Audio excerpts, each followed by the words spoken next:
everybody, my name is Zoo and today we are going to review the iPad Pro 2020.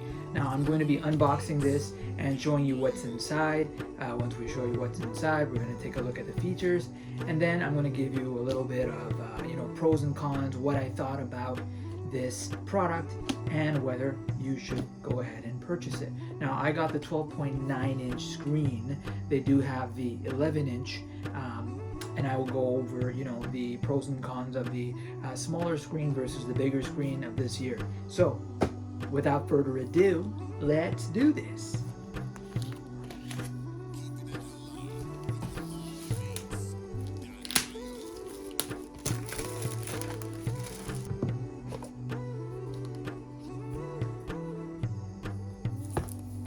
Alright, so it comes with a USB-C charge cable, which is 1 meter.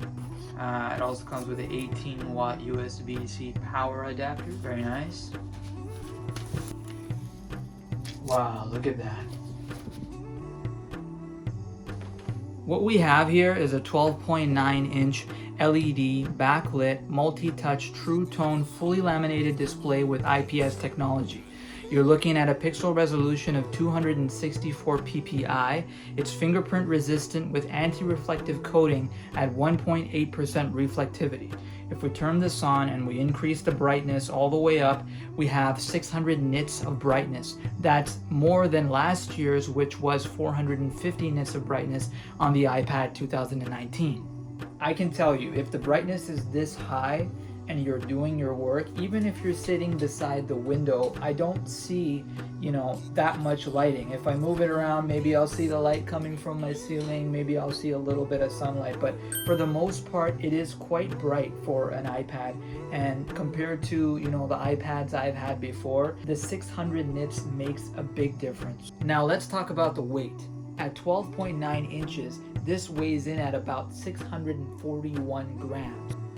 And with the cellular option, it weighs at about 643 grams. So, it's fairly light. Like, I'm holding it right now, and it's quite, I can carry it. It's nothing too heavy. And even if you put a case on it, it still isn't as heavy to me. It is the same 120 hertz screen. However, with the performance, it's slightly faster than other models. You have the 6 gigabytes of RAM, 128 gigabytes of storage. You have 5 built-in microphones inside here. Amazing, I love that. And of course, it has a 4K high-resolution built-in camera.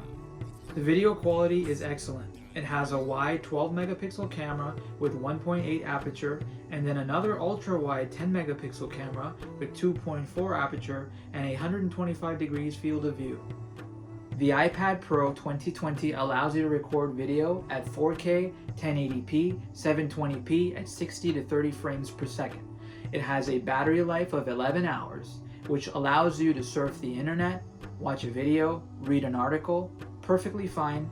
If you do go into the video editing and using softwares, then it does take a little bit more power, so you do have to plug in your power adapter. That's what I usually do, because I know that I'm video editing, I know that it's going to be taking a lot of rendering time, so it's better I have my adapter plugged in, because it does seem to run out of battery quite fast when you're rendering. So I wanted to show you guys the second generation Apple Pencil. This is $169 on Apple's website. It's $30 more than its predecessor, but it's well worth it, and I will tell you why. So let's take a look and open this up. Now the reason I'm saying that it's worth more compared to the Apple Generation 1 is because it has a flat edge. The first generation had a rounder type pencil and it would roll off very easily. However, now because they have this flat edge, if you leave the pencil laying down somewhere, it's not going to keep falling off, and that minimizes breaking or anything to go wrong inside of the pencil. The other reason is that it clips on magnetically to the iPad, so it's wireless charging, and that's what I love about this the most. So for $30, of course you would want to get the Apple second generation. It also has a Magic Keyboard for $399 on Apple's website. Can it replace your laptop?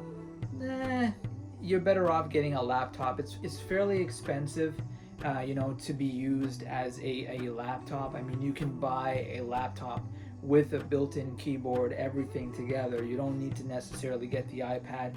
But what I love about this is that you can use it for, studying, for making notes, for, using Procreate. If you're an artist, if you're a graphics designer, if you're a student, for example, you can study on this iPad Pro with a bigger screen and have one video on the side versus a notepad on the other side, and this way while you watch the video you can take notes. When comparing this to the 11-inch iPad Pro, I find that it's a lot more spacious. There's more room to take notes, also to have two applications side by side. It just feels better. So in conclusion, let's talk about the pros and the cons. So for the pros, we have a stunning display, faster chipset, better cameras, and better studio quality microphones. For the cons, it is expensive. The processor isn't much different from last year's. I wish it had an OLED screen for richer blacks in videos. And lastly, the keyboard is also really expensive. And that's it. That was my review. My name is Zoo. I hope you enjoyed my video. If you did, please subscribe, like, and comment, and I will come back with another tech review just for you guys. Please don't forget to subscribe. I'll see you next time.